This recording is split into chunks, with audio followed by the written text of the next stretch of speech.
Yeah, we are We're recording. We're not gonna edit that out either. Yeah, no, absolutely not. Hey guys, welcome to Two Over Comics. I'm Steve. And I'm Mike. And I'm Mike. I had my hands in my pocket there, so well, that's what I'm so used to just doing like this, but I had it in my pockets. We're doing very good right now. Anyway, none of Batman. We had two pretty cool Batman announcements. Well, not one announcement and one kind of reveal this week. Which one do you want to talk about first, Mike? Well, we're definitely not going to talk about any of that Snyder Meadowverse garbage, but No. and I don't care how many people that pisses off. That's not a Batman book, though. That's actually a DC book. That's it's Batman from a Batman shit. Did you see a picture of it, though? Looks on that freaking bike thing. It looks pretty cool.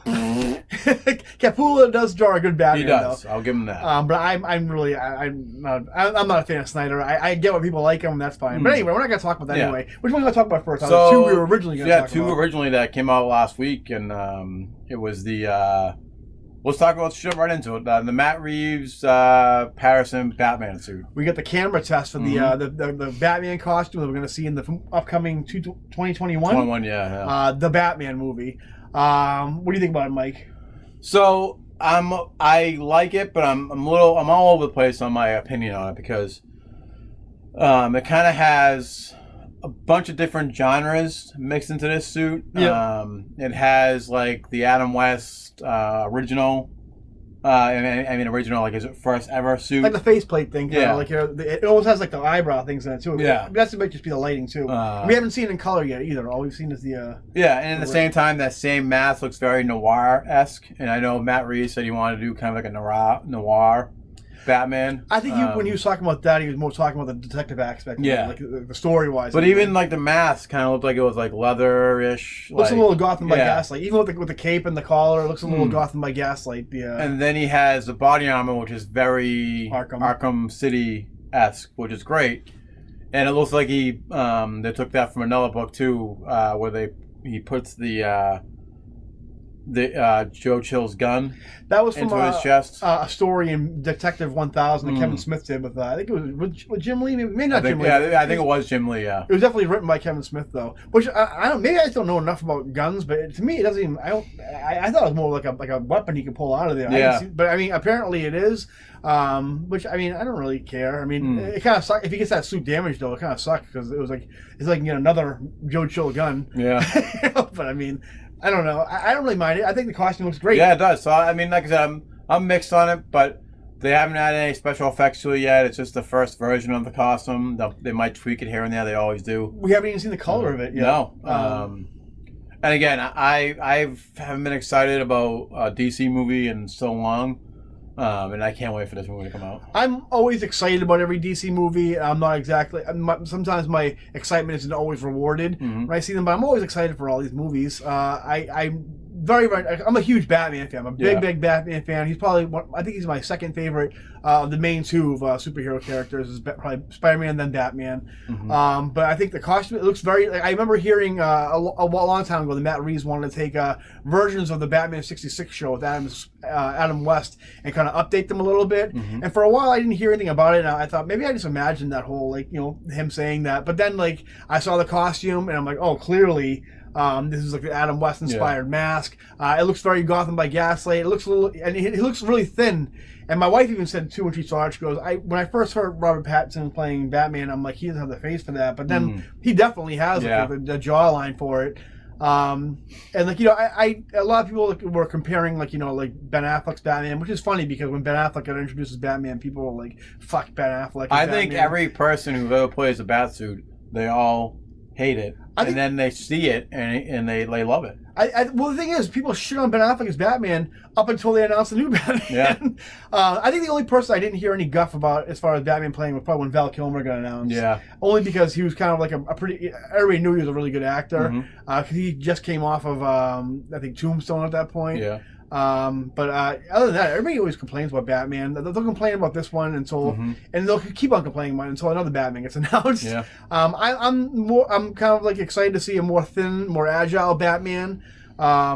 I'm pretty excited about it. Yeah, Again, me too. We haven't seen the colors. I heard they're doing the blue and black, the blue and gray rather. Oh, that's one of my favorite versions. That's okay with me. And I've also heard rumors we might be getting a purple suited Catwoman too. Ooh. Just like the old Jim Ballard 90s, well not 90s, the original Catwoman was a purple costume. Yeah. Which we've actually seen, which makes sense because I've seen preview art for Jorge Jimenez's Batman runs upcoming with James Tynion IV. And I've seen Purple Suit Catwoman. I've seen Batman Returns-esque looking Penguin. So yeah, I mean, I just hope this movie brings the commercial ability, if that's even a word, to this Batman franchise. Because I think that's one thing the DC movie's been kind of lacking a little bit is Shazam did a little bit. Yeah. Wonder Woman kind of did it by accident, but it's really just make them fun, make them a little fun. You know, I mean, I had fun seeing Birds of Prey, but that was more of like a fun in an adult's way. You know what I mean?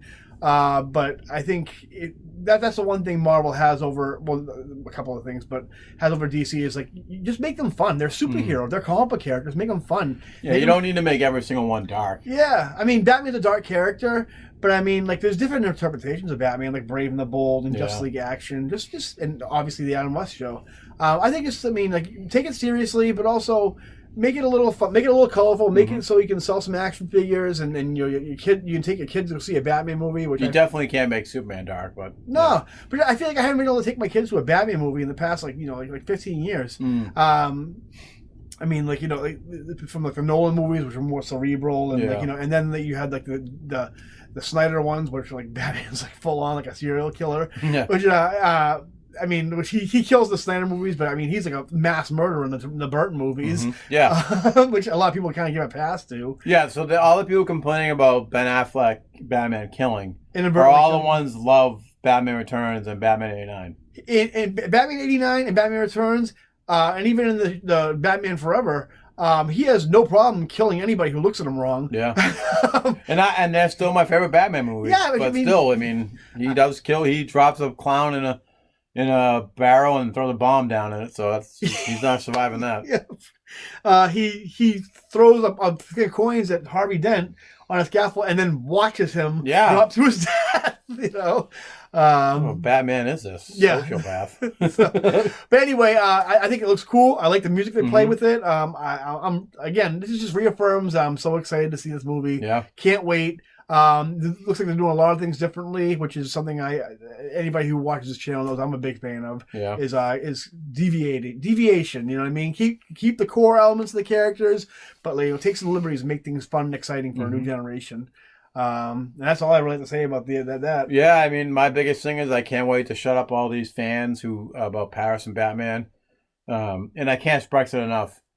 He's the ideal candidate for this. He played a brooding teenage vampire, which come from bats. Yeah.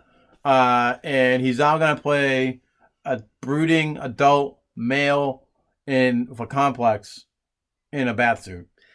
I mean, come on, guys. Matt Reeves is not going to give you a shit Batman. No. The Apes movies, great. He also, by the way, studied screenwriting under Jeff Loeb, who wrote probably some of the greatest Batman stories of all time, besides Frank Miller, like The Long Halloween, Dark Victory, Hush. I mean, this is okay. He did Batman and Superman, the book, for a while. Oh, Batman, great. You know, so yeah, I mean, guys, we're in good hands. It's going to be great. And I'm so glad we get that screen test because a lot of people were kind of crapping on Birds of Prey. And it was kind of nice for DC to say, well, yeah, but don't forget about this. Zip. And then, like, Batman. Drop the balls. DC's dick. Yeah. The world's greatest detective, which is also a dick. So I guess we would definitely call Batman DC's dick. Speaking of Batman, we also got another announcement this weekend. Yep. So this weekend they're going to be doing a miniseries that continues cartoon you may have heard of. The Adventures of Batman and Robin. Anyone? hey, you know. I think I have it right back over there.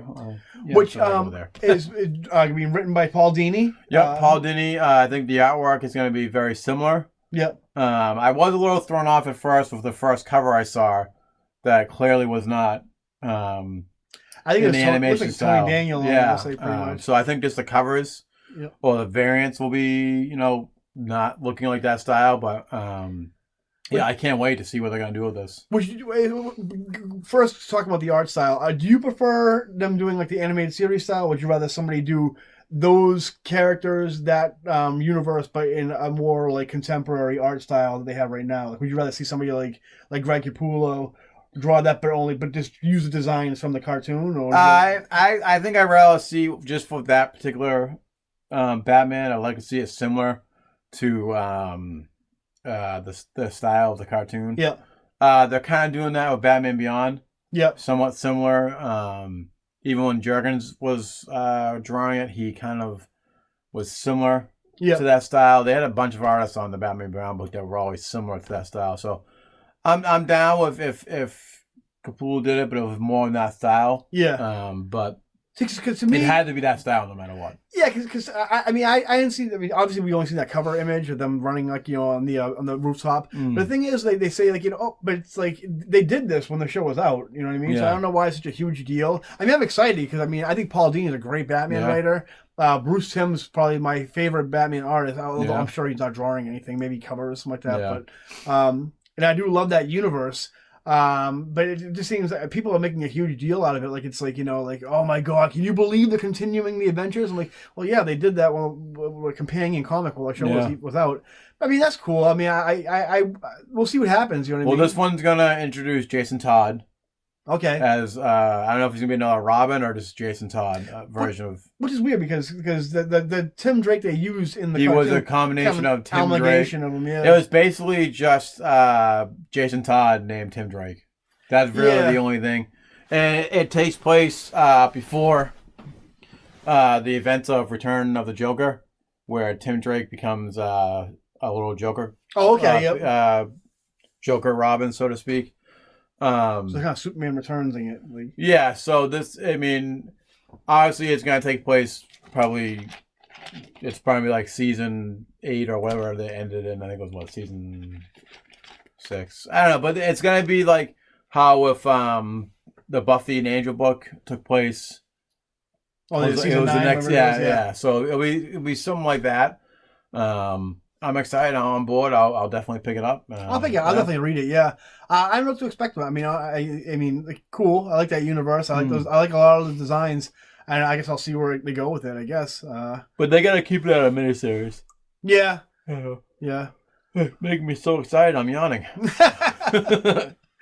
So yeah, I mean, other than that, I mean, do we have any comic news, any Batman news, comic news? I gotta say, and we'll be reviewing this very shortly too. Stay tuned for our Arthax preview. We also did a review on Kingdom Come, which will be out soon too as well. But celebrating Alex Ross's dystopian future of the Marvel and DC universe, pretty much. But this is leading into a book that I'm currently reading now called Marvel's X.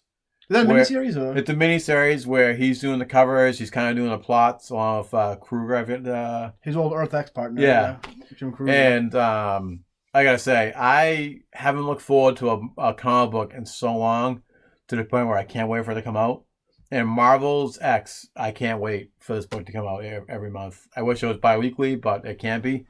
But pick it up. If you're a big Earth X fan, Kingdom Come fan, or Alex Ross fan, pick this book up. I can't praise it enough. And I'll probably praise it again when we do the Earth X review. So, yeah. That much you can count on. And that book, and I'll get into that when we do Earth X. I'll, lead into that. All right. But, hey, Sounds good. Other than that, I don't think we have any more Bat news. Yeah. So we got a kick-ass Batman movie coming out, and a kick-ass Batman comic coming out. And, I think it's time for another Batman cartoon. Yeah. I think we need another one. What's your favorite? What's your favorite Batman cartoon? The favorite series, Batman Beyond. Batman Beyond? Hands down. Batman Beyond was my favorite one out of all of them. It's not better, but it was my favorite one. I love Batman. I kind of grew up with that as a teenager. Yep. You had a teenage Batman. They did steal some scenes from Amazing Spider-Man, the comic book. Remember, they clearly ripped off the Fantastic Four in that one episode. Oh, okay, yeah. And there's this part where he's fighting the Fantastic Three, where he's fighting it, and like this big machinery falls down, and it falls down on him exactly like it did in Spider-Man, the Master Planet storyline. That same metal pole in the middle of it where he's kind of his arms here, he's trapped underneath it. He pushed it up just like Spider-Man. I'm sure there's probably somewhere in there they probably paid homage to that issue, but or they gave the credit for it. But I'm like, speaking of Batman Beyond, I'm for a different opinion. A lot of people say like there's been rumors that Tim Burton and Michael Keaton will maybe one day do a Batman Beyond movie. Who would you rather have? Would you rather have Keaton as Batman Beyond, or would you rather have another actor? I think if they make it in time, I would definitely like to see a former Batman play it. Yeah. I prefer it to be Keaton. I don't think I want to see a new actor play. And I think we talked about this on a previous episode where we'd want it to be Batman Beyond, but the future of the Batman 89 and Batman Returns storyline, which also I think technically Batman and Robin and Batman Forever are still in that universe. I would like to see, honestly, if they were going to do that, I would like to see Joel Schumacher, which, I'm sorry, guys, can make a fucking kick-ass movie. Mm-hmm. He made Falling Down, Lost Boys, Phone Booth, which is a very underrated movie, too. I would love to see George Clooney come back as the Batman Beyond Bruce Wayne, because kind of redeem himself, and Batman Beyond Bruce Wayne is George Clooney. Mm-hmm. He's old, bitter, cynical, but charismatic as fuck when he has to be in front of a camera. But it also is like, just like likes to talk shit, just like, and like, you know, he's a miserable curmudgeon, just like the Batman Beyond Bruce Wayne. And again, you can bring back Danny DeVito somehow. They did that commercial together, and the coffee commercial. And you could have Arnold do that, because Mr. Freeze comes back in the Batman Beyond universe. That's true, he does. And you could have Arnold come back, you got Barbara Penguin Gordon does it, but you can still... Yeah, you can get new stories. Yeah. Honestly, if you're going to have Burton and Keaton come back, have them come back for a Dark Knight Returns movie. Yeah. Have Keaton do that dark, and have him go return to form, gothic Batman with the mutants, and prostitute, drugged out, like Selena Kyle and America. I mean, I'm telling you, that's the movie you want with Michael Keaton. Yeah. Because Michael Keaton can still scrap. You've seen him in in the Spider-Man movies, and he looks like he still play like that, brooding Bruce Wayne, but also the crazy nuts Keaton. That's the movie you want. Yeah. But yeah, I mean, and honestly, those are the two movies I want to see in my lifetime, which I don't know if they'll get made. The other movie I'd love to see Batman would be, and this is just an idea I had myself when I saw Homecoming. I would love to see Robert Downey Jr. and Tom Holland play a Birdman-esque documentary movie of the Batman 66 movie, where you just imagine, this is my pitch to Warner Brothers. Robert Downey Jr. and Tom Holland dressed up as the 66 Batman, crawling up the side of the building, and having some person coming out the window. But the thing is, my idea would be basically to do a documentary of almost how Hollywoodland was, where Ben Affleck played George V. Superman. But the thing is, when you have those scenes from the 66 show, make them big budget and special effects and action. But then when they're not playing the characters, just have it be just like them, how Hollywoodland was, where it's just them in the costumes, stuff like that. But I would love to see Robert Downey Jr. and Tom Holland do a documentary type movie of the Batman 66 show. I was always against them, because I'm glad you brought those two guys up, about doing a Back to the Future remake. Oh, I saw that deep fake thing that's so popular now. And I mean, Tom Holland kind of brought a Marty McFly into his or any Michael J. Fox movie from the 80s, but into his performance as Peter Parker. Yeah. Which I thought was fucking great. But you put them two together in a Back to the Future remake, and I'm like, okay, you can have that now. You can have that remake. But... Yeah, you can do that. Tom Holland, Robert Downey Jr.'s Back to the Future. I'm telling you, do a live action Batman 66, Tom Holland, RDJ.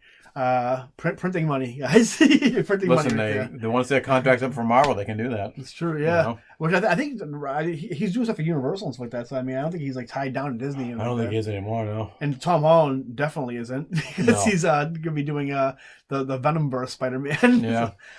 So anyway, that's our Batman news and Batman movie wish fulfillment. Hopefully one day happen. Hey, most of your things come true, so maybe they're listening now. We'll see. I don't know. Warner Brothers is a mess. They don't know what they're doing with their movies or their comics. Yeah. But anyway, that's our episode, guys. Remember to like and subscribe, and we'll see you next time. See you later. As LL Cool J says. Any celebrity does that?